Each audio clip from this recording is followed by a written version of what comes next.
السلام علیکم ورحمۃ اللہ وبرکاتہ۔ دوستوں، جیسے کہ میں نے کہا، اب ہم سورہ آل عمران کا ترجمہ شروع کرتے ہیں، جو تیسرے پارے کا حصہ ہے۔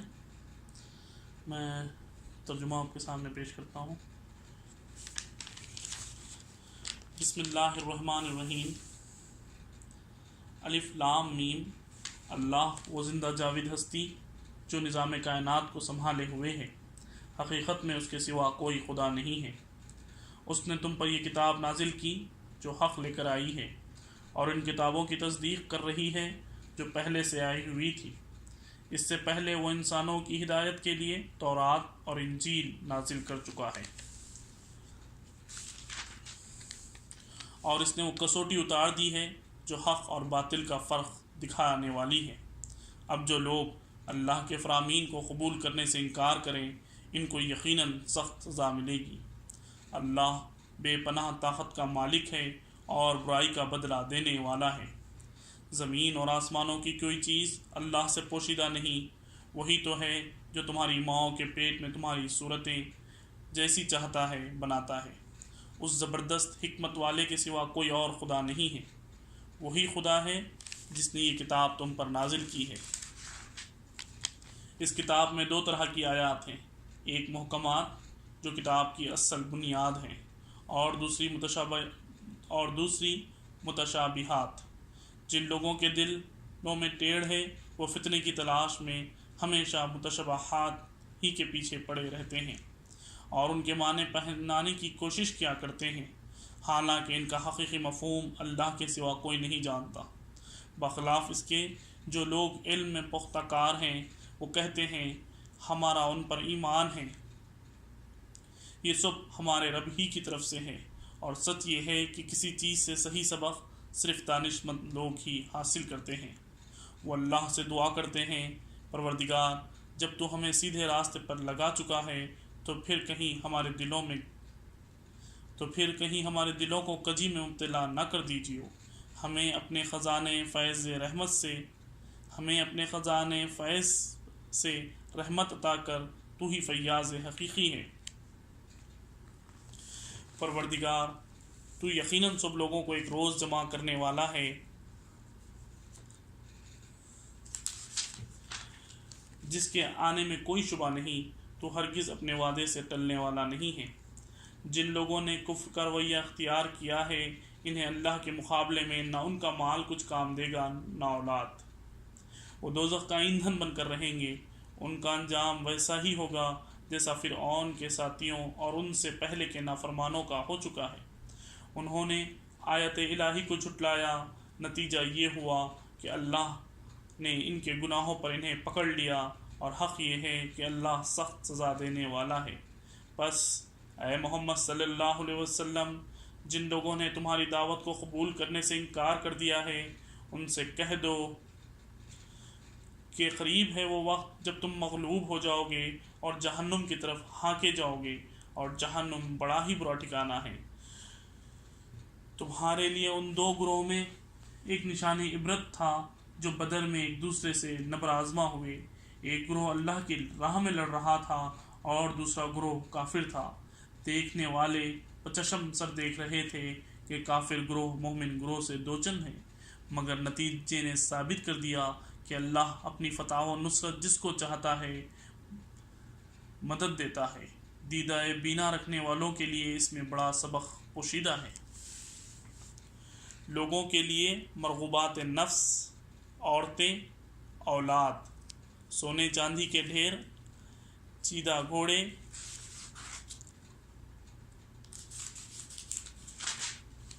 مویشی اور زرعی زمینیں بڑی خوش آئندہ بنا دی گئی ہیں، مگر یہ سب دنیا کی چند روزہ زندگی کے سامان ہیں۔ حقیقت میں جو بہترین ٹھکانہ ہے وہ تو اللہ کے پاس ہے۔ کہو میں تمہیں بتاؤں ان سے زیادہ اچھی چیز کیا ہے؟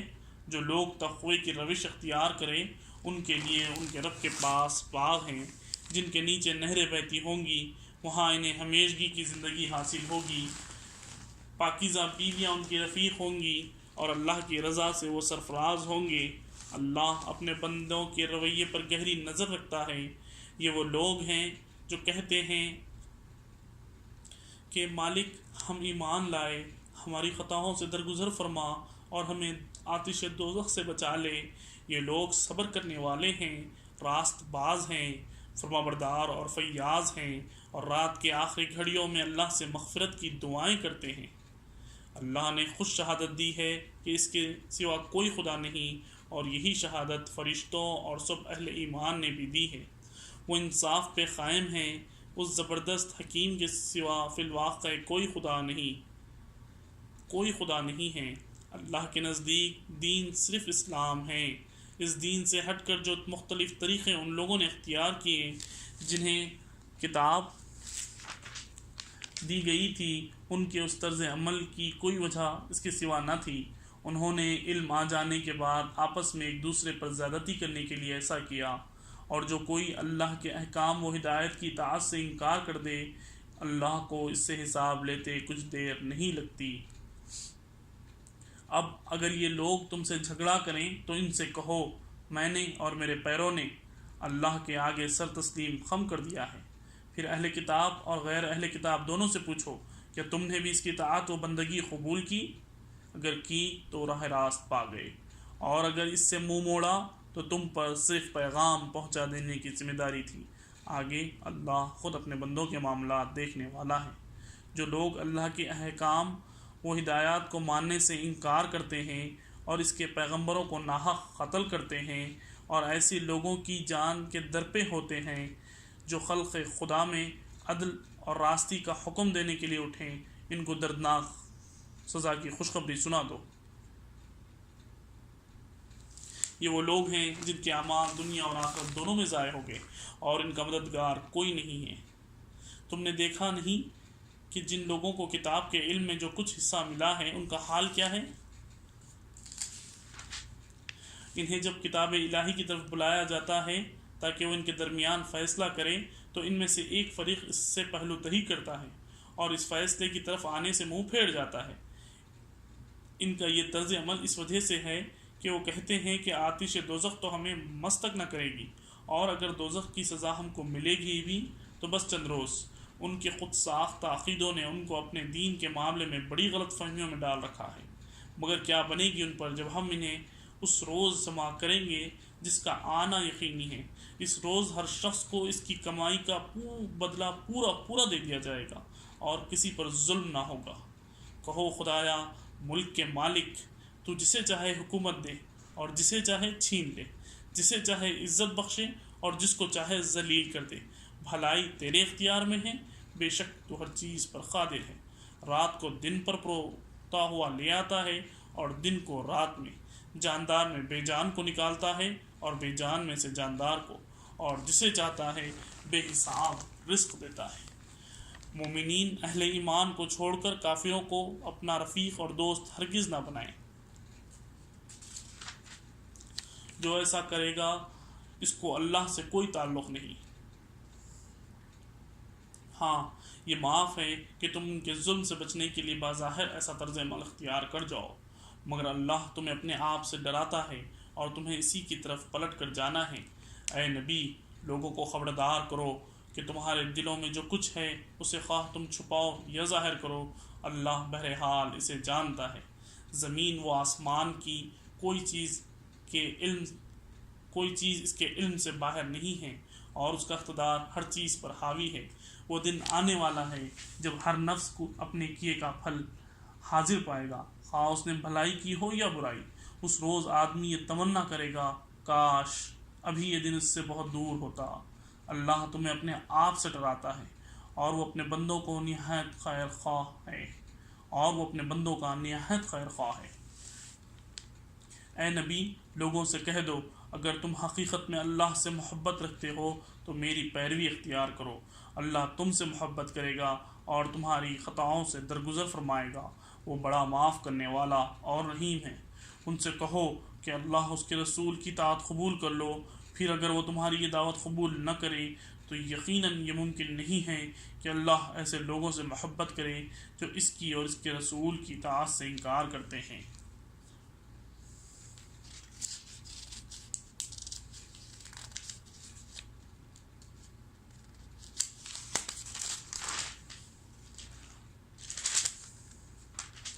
اللہ نے آدم اور نوح اور آل ابراہیم اور آل عمران کو تمام دنیا والوں پر ترجیح دے کر اپنی رسالت کے لیے منتخب کیا تھا۔ یہ ایک سلسلے کے لوگ تھے جو ایک دوسرے کی نسل سے پیدا ہوئے تھے۔ اللہ سب کچھ سنتا اور جانتا ہے۔ وہ اس وقت سن رہا تھا جب عمران کی عورت کہہ رہی تھی، میرے پروردگار، میں اس بچے کو جو میرے پیٹ میں ہے تیری نظر کرتی ہوں، وہ تیرے ہی کام کے لیے وقف ہوگا۔ میری اس پیشکش کو قبول فرما، تو سننے اور جاننے والا ہے۔ پھر جب وہ بچی اس کے ہاں پیدا ہوئی تو اس نے کہا، مالک، میرے ہاں تو لڑکی پیدا ہو گئی، حالانکہ جو کچھ اس نے جنا تھا اللہ کو اس کی خبر تھی، اور لڑکا لڑکی کی طرح نہیں ہوتا۔ خیر، میں نے اس کا نام مریم رکھ دیا ہے، اور میں اسے اور اس کی آئندہ نسل کو شیطان مردود کے فتنے سے تیری پناہ میں دیتی ہوں۔ آخرکار اس کے رب نے اس لڑکی کو بخوشی قبول فرمایا، اسے بڑی اچھی لڑکی بنا کر اٹھایا اور زکریا کو اس کا سرپرست بنا دیا۔ زکریا جب کبھی اس کے پاس محراب میں جاتا تو اس کے پاس کچھ نہ کچھ کھانے پینے کا سامان پاتا۔ پوچھتا، مریم، یہ تیرے پاس کہاں سے آیا؟ وہ جواب دیتی، اللہ کے پاس سے آیا ہے، اور اللہ جسے چاہتا ہے بے حساب دیتا ہے۔ یہ حال دیکھ کر زکریا نے اپنے رب کو پکارا، پروردگار، اپنی قدرت سے مجھے نیک اولاد عطا کر، تو ہی دعا سننے والا ہے۔ جواب میں فرشتوں نے آواز دی جبکہ وہ محراب میں کھڑا نماز پڑھ رہا تھا کہ اللہ تجھے یحییٰ کی خوشخبری دیتا ہے، وہ اللہ کی طرف سے ایک فرمان کی تصدیق کرنے والا بن کر آئے گا۔ اس میں سرداری و بزرگی کی شان ہوگی، کمال درجے کا ضابطہ ہوگا، نبوت سے سرفراز ہوگا اور صالحین میں شمار کیا جائے گا۔ زکریا نے کہا، پروردگار، بھلا میرے ہاں لڑکا کہاں سے ہوگا؟ میں تو بہت بوڑھا ہو چکا ہوں اور میری بیوی بانجھ ہے۔ جواب ملا، ایسا ہی ہوگا، اللہ جو چاہتا ہے کرتا ہے۔ عرض کیا، مالک، پھر کوئی نشانی میرے لیے مقرر فرما دے۔ کہا، نشانی یہ ہے کہ تم 3 دن تک لوگوں سے اشارے کے سوا کوئی بات چیت نہ کر سکو گے یا نہ کرو گے۔ اس دوران میں اپنے رب کو بہت یاد کرنا اور صبح و شام اس کی تسبیح کرتے رہنا۔ پھر وہ وقت آیا جب مریم سے فرشتوں نے آ کر کہا، اے مریم، اللہ نے تجھے برگزیدہ اور پاکیزگی عطا کی اور تمام دنیا کی عورتوں میں تجھ کو ترجیح دے کر اپنی خدمت کے لیے چن لیا۔ اے مریم، اپنے رب کے تابع فرمان بن کر رہے، اس کے آگے سر بجود ہو، اور جو بندے اس کے حضور جھکنے والے ہیں ان کے ساتھ تو بھی جھک جا۔ اے محمد صلی اللہ علیہ وسلم، یہ غیب کی خبریں ہیں جو ہم تم کو وحی کے ذریعے بتا رہے ہیں، ورنہ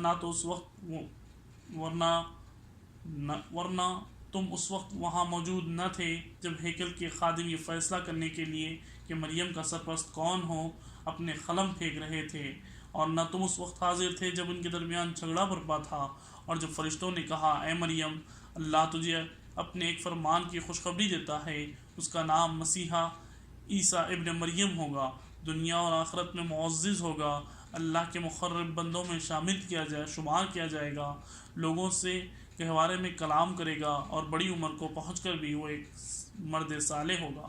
یہ سن کر مریم بولی، پروردگار، میرے ہاں بچہ کہاں سے ہوگا؟ مجھے تو کسی شخص نے ہاتھ تک نہیں لگایا۔ جواب ملا، ایسا ہی ہوگا، اللہ جو چاہتا ہے پیدا کرتا ہے۔ جب وہ کسی کام کے کرنے کا فیصلہ فرماتا ہے تو بس کہتا ہے، ہو جا، اور وہ ہو جاتا ہے۔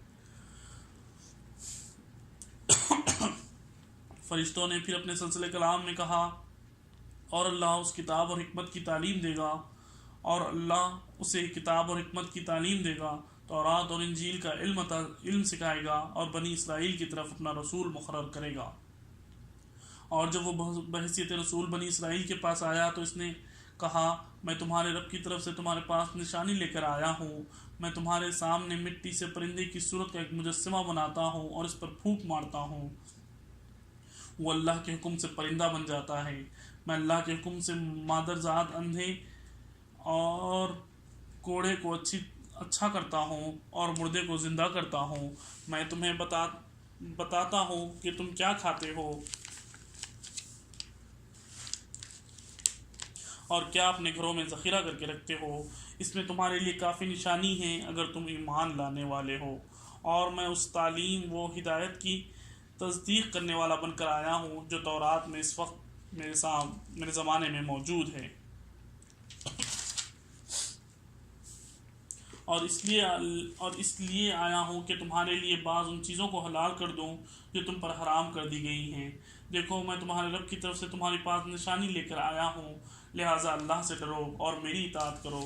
اللہ میرا رب بھی ہے اور تمہارا رب بھی، لہٰذا تم اس کی بندگی اختیار کرو، یہی سیدھا راستہ ہے۔ جب عیسیٰ علیہ السلام نے محسوس کیا کہ بنی اسرائیل کفر و انکار پر آمدہ ہیں تو اس نے کہا، کون اللہ کی راہ میں میرا مددگار ہوتا ہے؟ حواریوں نے جواب دیا، ہم اللہ کے مددگار ہیں، ہم اللہ پر ایمان لائے، گواہ رہو کہ ہم مسلم اللہ کے آگے سر اطاعت جھکا دینے والے ہیں۔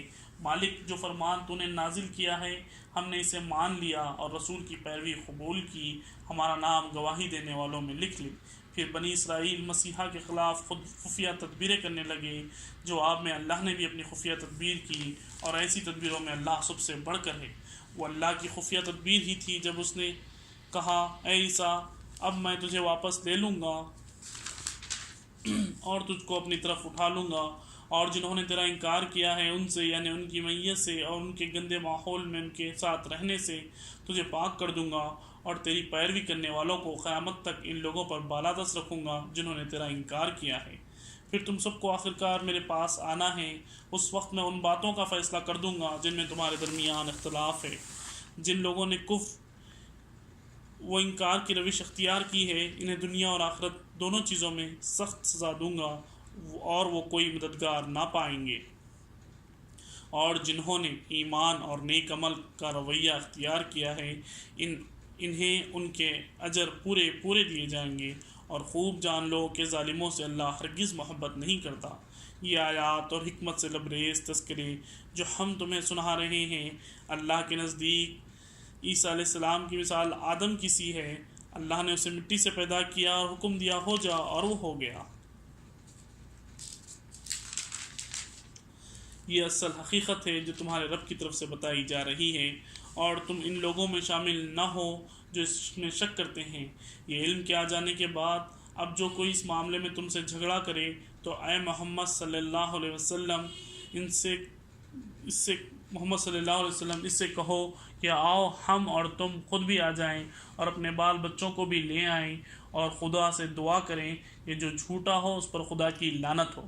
یہ بالکل صحیح واقعات ہیں، اور حقیقت یہ ہے کہ اللہ کے سوا کوئی خداوند نہیں ہے، اور وہ اللہ ہی کی ہستی ہے جس کی طاقت سب سے بالا اور جس کی حکمت نظام میں عالم میں کار فرما ہے۔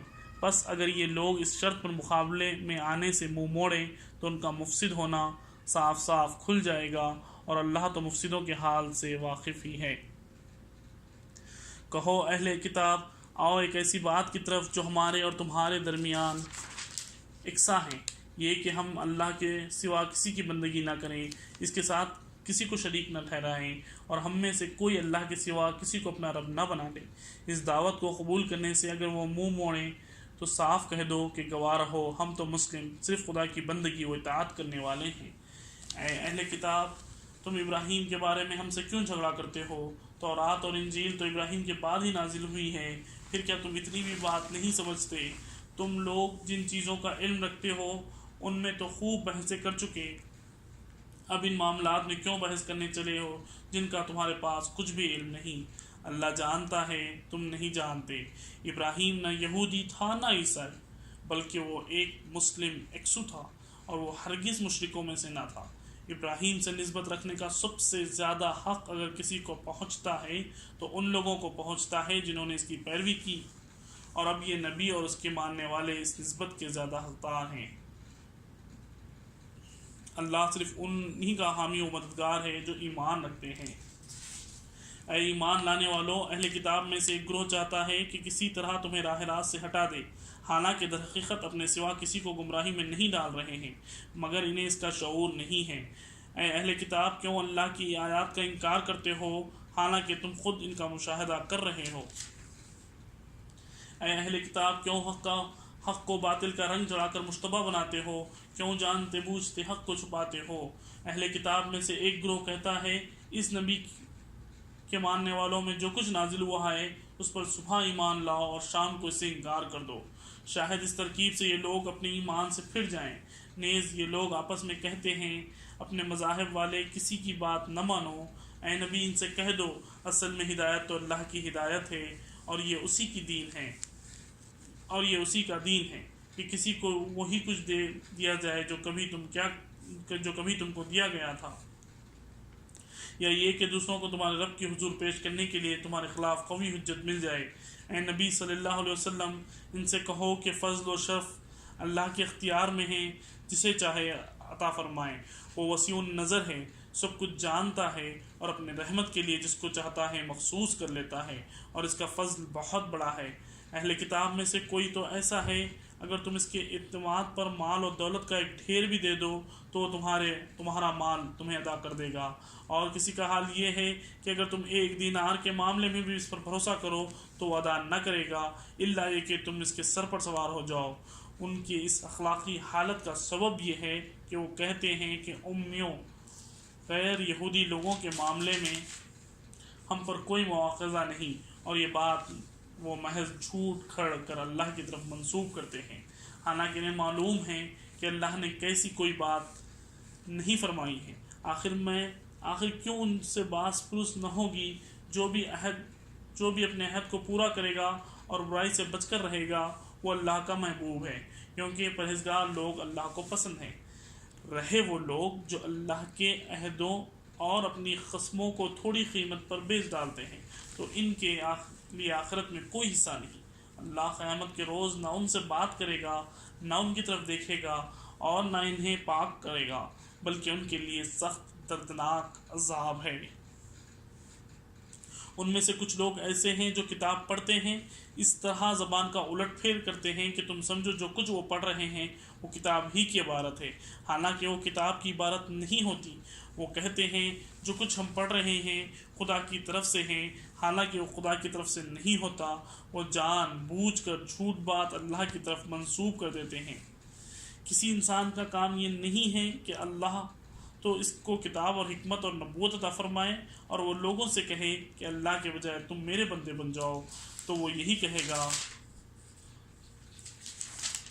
کہ سچے ربانی بنو، جیسا کہ اس کتاب کی تعلیم کا تقاضا ہے جسے تم پڑھتے ہو اور پڑھاتے ہو۔ وہ تم سے ہرگز یہ نہ کہے گا کہ فرشتوں کو یا پیغمبروں کو اپنا رب بنا لو۔ کیا یہ ممکن ہے کہ ایک نبی تمہیں کفر کا حکم دے جبکہ تم مسلم ہو؟ یاد کرو اللہ نے پیغمبروں سے عہد لیا تھا کہ آج ہم نے تمہیں کتاب اور حکمت و دانش سے نوازا ہے۔ اگر کوئی دوسرا سوا رسول تمہارے پاس اسی تعلیم کی تصدیق کرتا ہوا آئے جو پہلے سے تمہارے پاس موجود ہے تو تم کو اس پر ایمان لانا ہوگا اور اس کی مدد کرنی ہوگی۔ یہ ارشاد فرما کر اللہ نے پوچھا کیا تم اس کا اقرار کرتے ہو، اس پر میری طرف سے عہد کی بھاری ذمہ داری اٹھاتے ہو؟ انہوں نے کہا ہاں ہم اقرار کرتے ہیں۔ اللہ نے فرمایا اچھا تو گواہ رہو اور میں بھی تمہارے ساتھ گواہ ہوں، اس کے بعد جو عہدے سے پھر جائیں وہی فاسق ہیں۔ اب کیا یہ لوگ اللہ کی طاعت کا طریقہ دین اللہ کو چھوڑ کر کوئی اور طریقہ چاہتے ہیں؟ حالانکہ آسمان اور زمین کی ساری چیزیں چار اللہ کے تابع و فرمان مسلم ہیں، اسی کی طرف سب کو پلٹنا ہے۔ اے نبی صلی اللہ علیہ وسلم کہو ہم اللہ کو مانتے ہیں، اس کی تعلیم کو مانتے ہیں جو ہم پر نازل کی گئی ہے، ان تعلیمات کو بھی مانتے ہیں جو ابراہیم، اسماعیل، اسحاق، یعقوب اور اولاد یعقوب پر نازل ہوئی تھی، اور ان ہدایات پر بھی ایمان رکھتے ہیں جو موسیٰ، عیسیٰ اور دوسرے پیغمبروں کو ان کے رب کی طرف سے دی گئی تھی۔ ہم ان کے درمیان فرق نہیں کرتے، ہم اللہ کے تابع فرمان مسلم ہیں۔ اس فرمانبرداری اسلام کے سوا جو شخص کوئی اور طریقہ اختیار کرتا ہے اس کا وہ طریقہ ہرگز قبول نہ کیا جائے گا، آخرت میں وہ ناکام و نامراد رہے گا۔ کیسے ہو سکتا ہے کہ اللہ ان لوگوں کو ہدایت بخشے جنہوں نے نعمت ایمان پا لینے کے بعد پھر کفر اختیار کیا، حالانکہ وہ خود اس بات پر گواہی دے چکے ہیں کہ یہ رسول حق پر ہیں اور ان کے پاس روشن نشانیاں بھی آ چکی ہیں۔ اللہ ظالموں کو تو ہدایت نہیں دیا کرتا۔ ان کے ظلم کا صحیح بدلہ یہ ہے کہ ان پر اللہ اور فرشتوں اور تمام انسانوں کی پھٹکار ہے۔ اس حالت میں وہ ہمیشہ رہیں گے، نہ ان کی سزا میں تخفیف ہوگی اور نہ انہیں مہلت دی جائے گی۔ البتہ وہ لوگ جو بچ جائیں گے، جو اس کے بعد توبہ کر کے اپنے طرز عمل کی اصلاح کر لے، اللہ بخشنے والا اور رحم فرمانے والا ہے۔ مگر جن لوگوں نے ایمان لانے کے بعد کفر کیا پھر اپنے کفر میں بڑھتے چلے گئے، ان کی توبہ بھی قبول نہ ہوگی۔ ایسے لوگ پکے گمراہ ہیں۔ یقین رکھو جن لوگوں نے کفر اختیار کیا اور کفر ہی کی حالت میں جان دی، ان میں سے کوئی گروہ اگر اپنے آپ کو سزا سے بچانے کے لیے روئے زمین بھر کر بھی سونا فدیہ دے تو اسے فدیہ نہ قبول کیا جائے گا۔ ایسے لوگوں کے لیے دردناک سزا تیار ہے، وہ اپنا کوئی مددگار نہ پائیں گے۔ الحمدللہ دوستوں، ہم نے اب یہاں پر 3 باریں قرآن مجید کے ترجمے کے ساتھ کمپلیٹ کر لیے ہیں۔ الحمدللہ الحمدللہ۔ اللہ تعالیٰ نہ صرف ہمارے قسمت میں صرف پڑھنے کا ہی اجر لکھے، بلکہ اللہ تعالیٰ ہم کو ایسا بنائے کہ اس کی تعلیمات پر بھی ہم عمل کریں اور لوگوں کو بھی پھیلائیں۔ وآخر دعوانا الحمدللہ رب العالمین۔